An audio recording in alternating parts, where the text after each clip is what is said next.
So again, since you reuse the PPCT with the proposition 1 and the proposition 2 a while ago, again, the proposition 1 includes the proximal processes. The proposition 2 includes like the force and the direction of the particular interaction. As you can see, for the proposition 1, proximal processes turn out to be the most potent force influencing the developmental outcome. In this particular case, yung frequency of problem behaviors at 4 years of age. For the proposition 2, the power of the process varies systematically as a function of the environmental context and the characteristics of the person. So yung magnitude ng process nag-vary whether or not the infant comes from a low income or socio-economic family. It also varies if na-belong siya sa normal birth weight or if na-belong siya sa lower birth weight, etc. Give me one moment, please.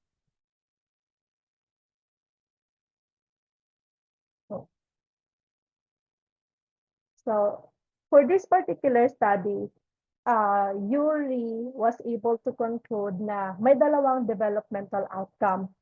So the first developmental outcome is that what we call developmental dysfunction, and then the second is developmental competence.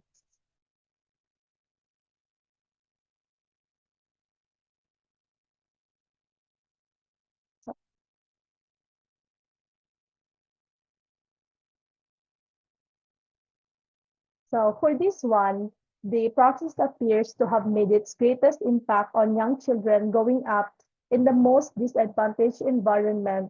But in that particular environment, it is those who at birth were of normal weight who benefited the most. Moreover, it was in the same disadvantaged context that under high level of material responsiveness, the birth weight showed its most consistent effect with the number of behavior problems steadily rising as birth weight fell.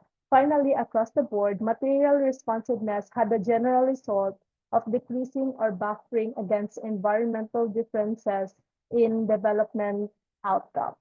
So for this particular outcome, the greater development impact of proximal processes on children growing up in the disorganized environment expected mainly for outcomes reflecting developmental dysfunction.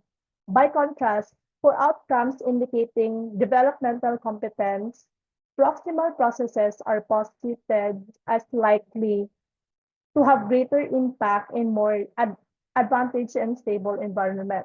So kung disorganized ang environment, it would more likely lead to developmental dysfunction. But if stable and advantageous ang environment, it would more likely lead to developmental competence. So in another story, still using the PPCT model by Yuri for bioecological model of human development, there is an attempt to show the effects of parental monitoring on children. This also includes the family structure, kung single parent mother ba, both parents, or is it mother and then stepfather? As you can see on this graph, the result is that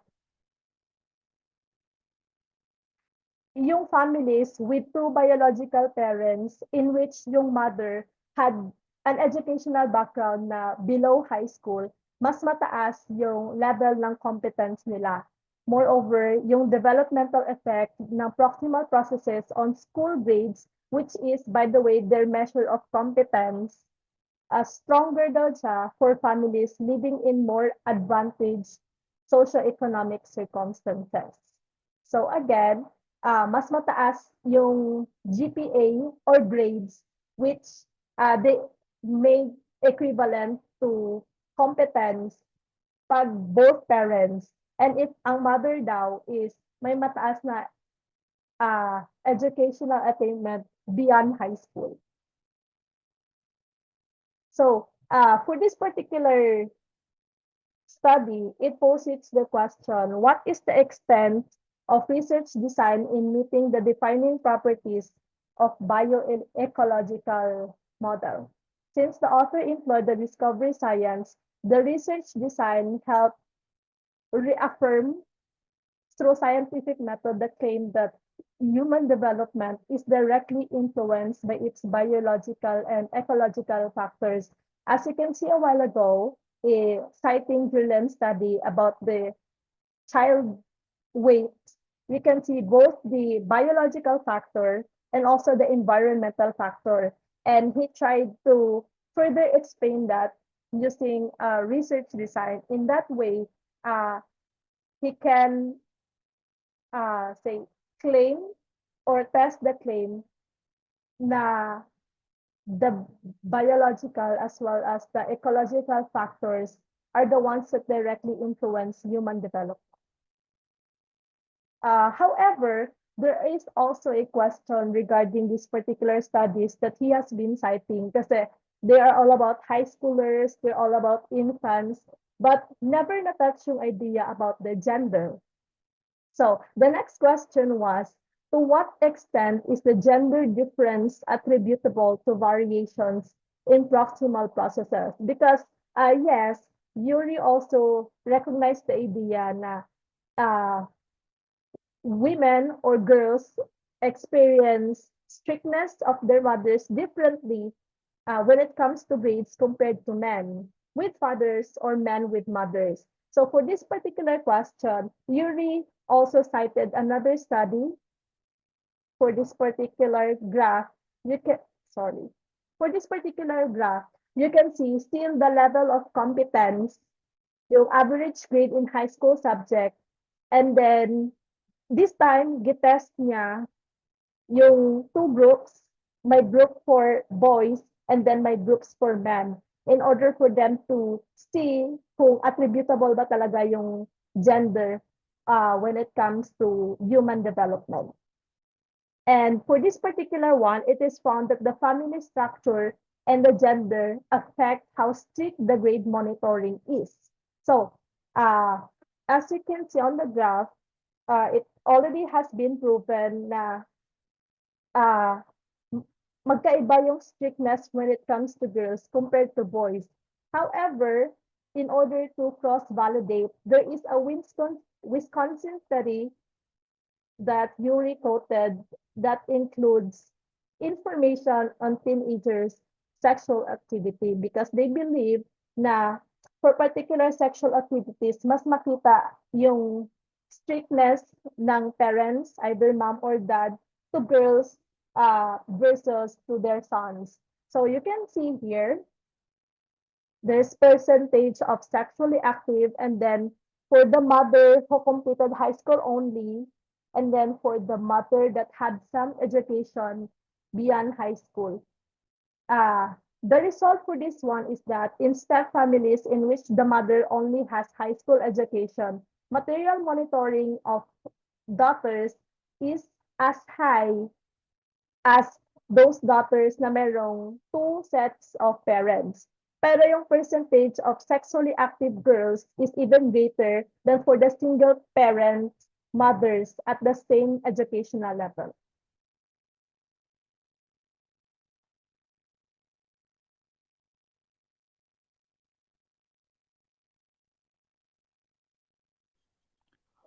Okay, next.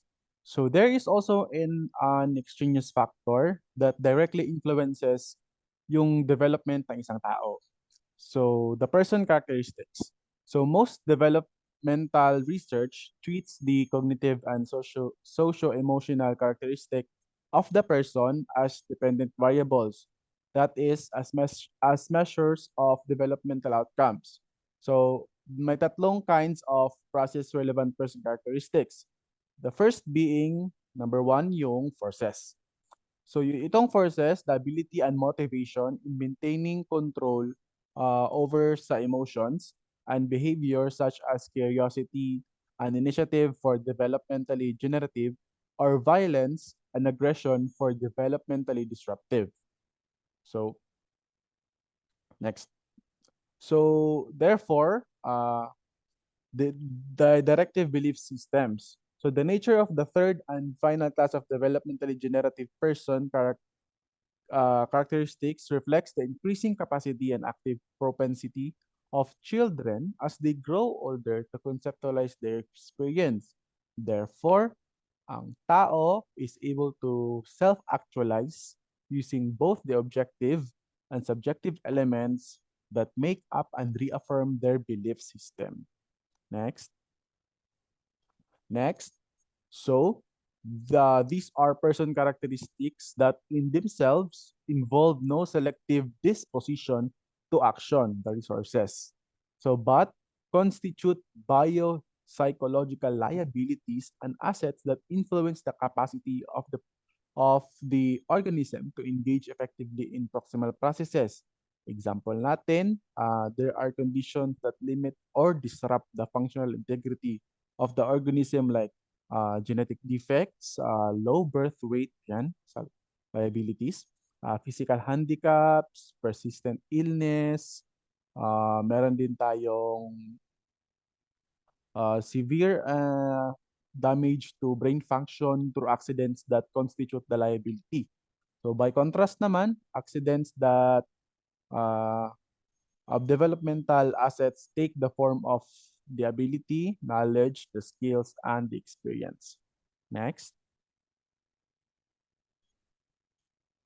Next slide. So the distinguishing feature of this last set of person characteristics affecting development is their capacity to invite or discourage reactions from the social environment that can disrupt or foster processes of psychological growth.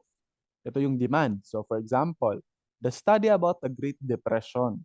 So kung saan yung physically attractive kids are more neglected by their parents or even the birth weight in relation to social class where yung mama nagbibigay ng attention to their low birth weight infants kasi nakikita nila ito as weak, as fragile. Next. So, hence, the Bronfenbrenner and Morris bioecological model seeks to understand human development through the lens of reciprocal interactions between individuals and the environment. The model, itong model na to, nag-emphasize proximal processes, yung explain kanina ni Henry Joy. So, which involve regular and bidirectional interactions between individuals and their immediate surroundings. So, these interactions ay naiimpluwensyahan by different or various factors. Kasali na dito yung characteristics ng bata, ng tao, ng individual, nung kapaligiran, environment, developmental outcomes, and the social changes over time, yung PPCP. So in conclusion, Bronfenbrenner and Morris bioecological model provides a comprehensive framework for understanding human development. Yung mga questions na why do people do drugs, ba't ginagawa ito ng mga tao, that explains the bioecological model helps explain that kind of behavior. So the model offers valuable insights into the complex factor that shape human development. So through empirical research and theoretical exploration, ang mga researcher pwede nila pa i-further yung mechanisms na nag-underlie sa human development and mas ma-identify pa nila kung paano suportahan ang positive nga outcomes across populations and contexts.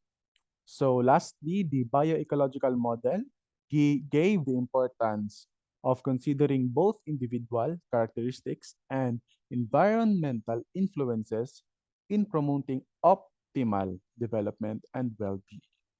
So that's it for our report for the bioecological model by Yuri Bronfenbrenner. So I hope you guys enjoyed the presentation and God bless. Thank you. Ilang minutes, sir?